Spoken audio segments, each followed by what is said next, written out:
Marriage is a beautiful thing, but it's also quite revealing. I learned some things the hard way, and I'm sharing them so another woman doesn't have to.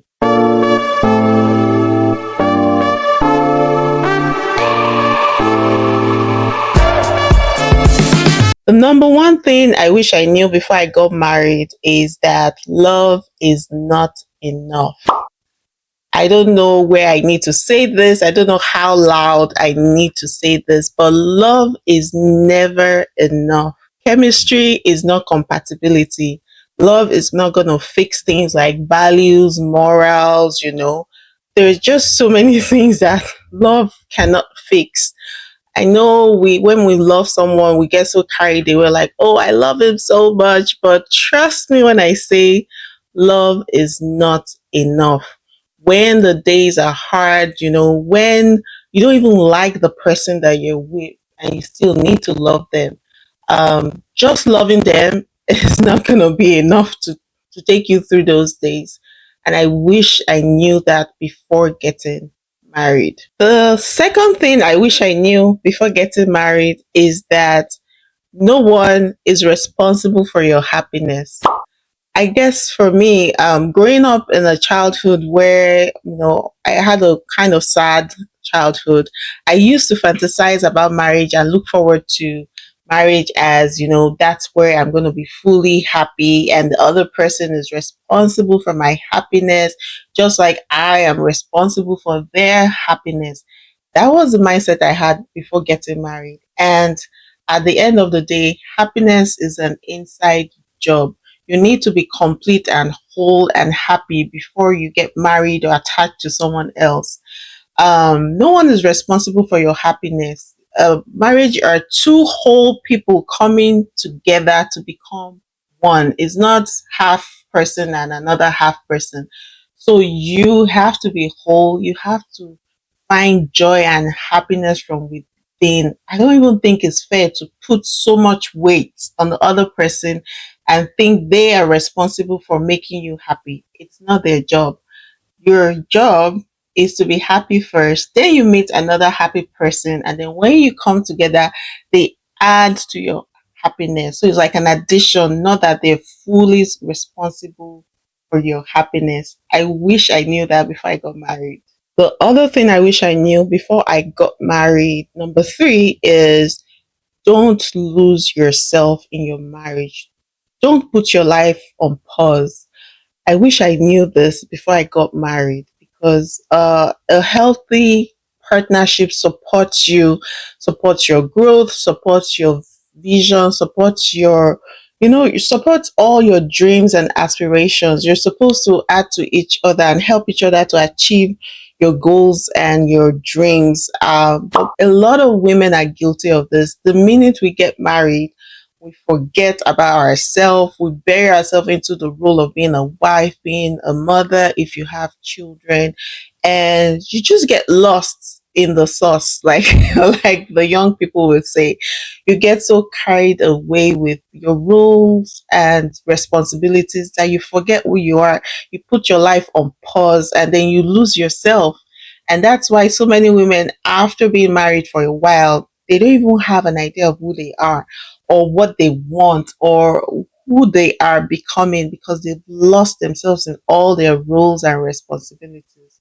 I wish an elder, someone, anyone told me this particular point. Don't lose yourself and don't put your life on pause just because you're married. Because before you got married, you were an individual, you had a life, you had a career, you had goals, dreams, aspirations. So why should you forget all about that the minute you get married? There's some women that are strong and wise and have the wisdom to be aware of that. But for me, I was not aware of this point and I lost myself in my marriage. So that's another thing I wish I knew before getting married. The next thing I wish I knew before getting married is that shared values is better or greater than shared feelings. I know when we're in love, we have all the butterflies and all those feelings, and sometimes forget the real thing that really matters. And that is, do you have shared values? Because over time, when you don't have shared values, you start to grow apart. But when your values are, when you have the same values, the same goals in life, and you're going towards the same direction, you grow together even when you're growing, because as people we're supposed to evolve and grow as we get older. So growth is, is inevitable. The most important thing now is that, do you grow together? Are you aware of each other's values? Are those conversations that you've had, and are you growing in the same direction? Because a lot of people say, oh, we grew apart. The reason why that happens is because you didn't have those deep conversations about your values and if you're growing or going in the same direction.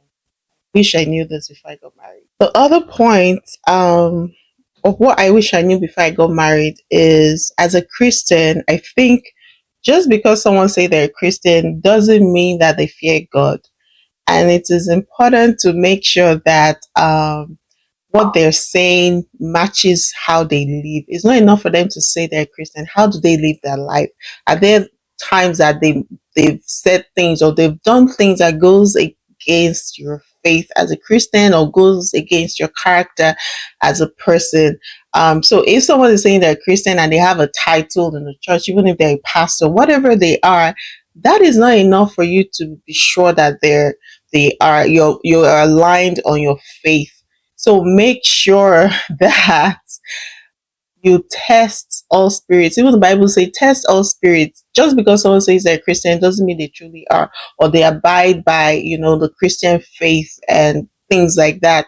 But for me, I just assume, oh, this person is like a pastor, they're Christian, they can pray for hours, they can quote the Bible, they can read the scripture. And I was like, yes, that's what I'm looking for. But just because someone has all of that doesn't necessarily mean they have the fear of God, or they're truly, truly Christ like, because that is the definition of being a Christian. So, do they live their life like a Christian would? Are they Christ like in their behavior? And I'm not talking about perfection, but are they striving to honor God and to please God in their daily life? That is something I wish someone told me before I got married, and I'm just sharing this so that you all know. I know most women, we like when someone say, "Oh, I'm a Christian," or "I'm a man of faith," or some, but test all spirits. Number 16, I wish I knew before I got married, is trust your intuition. Don't quiet it. Trust your intuition. As women, God has given us a special gift, and that's the gift of intuition. And when we use it, it saves us from so many heartbreak or harm or hurt in this life. But a lot of women, once we start hearing the sweet nothings, we quiet that voice, and the voice starts to fade into the background that we can barely hear it anymore. That could save your life. Please don't quiet that voice of intuition. Listen to it, lean into it. Times where you feel something is off and you ignore it, don't do that. And most times men are moved by what they see, but women are moved by what they hear. So when we start hearing all those things, then we forget about the gift God has given us, which is the gift of intuition. So don't quiet that voice. Listen to it. Anything you notice that doesn't seem right, or doesn't sit well, or is bothering you, pursue it. Try to get to the root of it. Don't ignore it, because again, that can save you. The number 7 thing I wish I knew before I got married is, don't marry potential. Don't marry potential. Marry reality. Marry who that person is today. If that person never changed, would you still love them? Would you still want to be married to them? As women, we're fixer uppers. We like to fix a lot. We're always looking for a project. But please, your partner should not be your project. I keep drawing my ears like a Nigerian mother would. But if you can hear me now. Don't marry potential. Marry reality. Who are they today? If they never change, would you still want to marry them? Your partner should not be your project. should not be your personal project. So I wish someone told me that, because we're like, oh yeah, I can see the potential. If I can do this, they can become this and that. We're always trying to fix. No, don't do that. Marry who they are today. If they never change, you have to be at peace with who they are today. I wish someone told me that. The number eight thing I wish I knew before I got married is that no topic is off table. Talk about everything: finances, lifestyle, sex, habits, anything and everything you can think about under the sun. Talk about it. It's very, very important to have these conversations, because those little things show up in the future in the marriage, and those are most times those are the things that actually ends a marriage or breaks a relationship. You need to talk about everything. No conversation is off topic.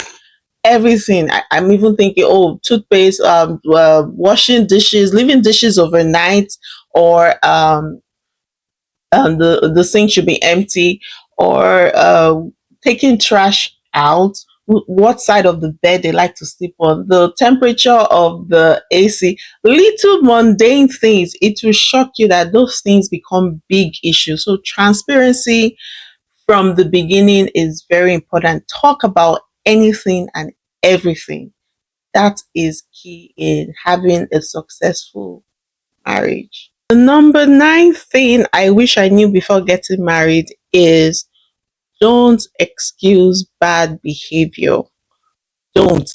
Any pattern you notice, that becomes the person's lifestyle. That's who they are.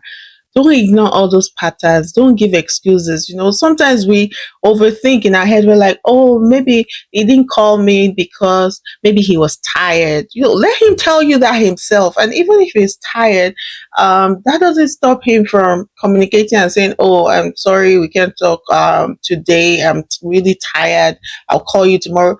If someone has bad communication, they have bad communication. Don't make any excuses for that. If somebody doesn't if you want somebody that is a gentleman, and they are not a gentleman, then you have to be okay with who they are. Not that once you get married now, then you're upset that, oh, they don't open the door for you, they don't do things for you, but they weren't even doing that before you got married in the first place. So do but that's not even an excuse of bad behavior. That's who the person is. But some bad behaviors is bad communication, bad etiquette.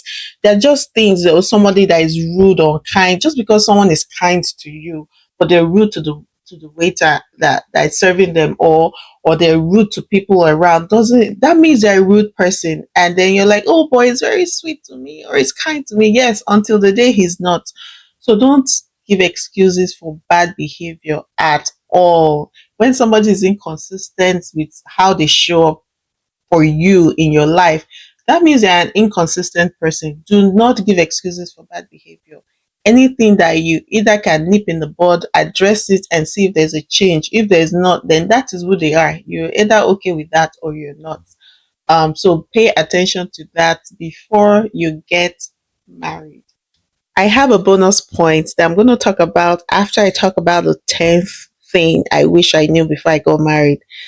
That bonus point, I think, is the most important thing, and you don't want to miss that. Now, the 10th thing I wish I knew before I got married is: you just don't marry the person, you marry the family. I don't know, maybe this is an African thing or African thought, but as a Nigerian, that we even have a proverb that talks about: you marry the family, not the person. When you have a smooth relationship with your in-laws, it can make life amazing for you. It can protect your peace, protect your boundaries. You just have more peace in your marriage. I know of people that the issues they have with their in-laws has been the reason why their marriage packed up. I have close family and friends that their marriage ended just because they didn't have a good relationship with their in-laws. And I know we live in a modern world where people are like, oh, I don't care about the in-laws, I don't care about other people. I just care about you. As long as we love each other, it's us against the world.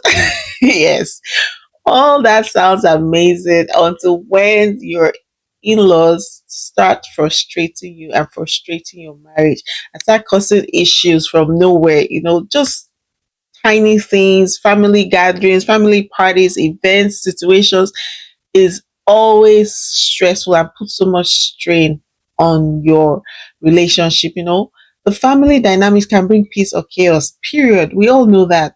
So please know that you're not just marrying the person, you're marrying the family. And if especially you now marry a man that is not strong enough to emphasize and protect, or to emphasize the boundaries in the marriage or relationship with his family, then you're doomed for. I'm sorry to say, your life is going to be a living hell as a woman.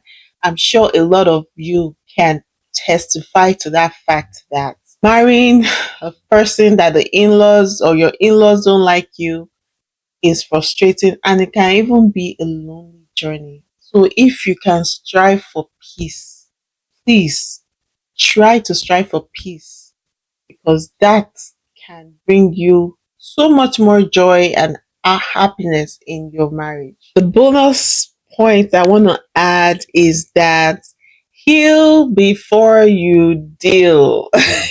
Heal before you marry.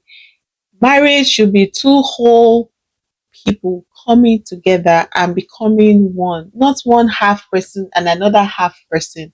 You both should be healed. Go through your healing journey before you get married. This is, I think, the most important thing, because hurt people hurt people. Sometimes they do unintentionally. Sometimes you bring all your pain and hurt from the past, all your trauma into a new relationship. You start exhibiting self sabotaging behaviors because you have not healed and you have not dealt with your past trauma and pain, and then you're projecting it to someone that could be innocent in this case. So heal, go through all your healing. Excuse me. And I know there are cases where you can heal together, but my advice will be heal together before you marry, so that way you're sure if the person is fully healed and they've gone through the process and all of that. Not that in marriage you're still trying to figure it out. And I know that some people are already married and they've not done the healing, so it's never too late. You can still heal while you're married. The most important thing is to take your healing journey seriously. Most of us are going day by day with our past pain and trauma, and just pain that we brought from our childhood that is still showing up in our lives as adults. So try and heal, because sometimes when you have even healed, that might not even be the person for you. When you're fully healed and you're making the decision of who to marry from a healed space, I find out that that person's values doesn't even align with yours. You might find out that you are not even in the same space emotionally with that person, because why? You have done the work. So please, if you can, heal before you get married, because that is something that can make or mar your marriage. At the end of the day, marriage is not the enemy. Lack of self awareness is.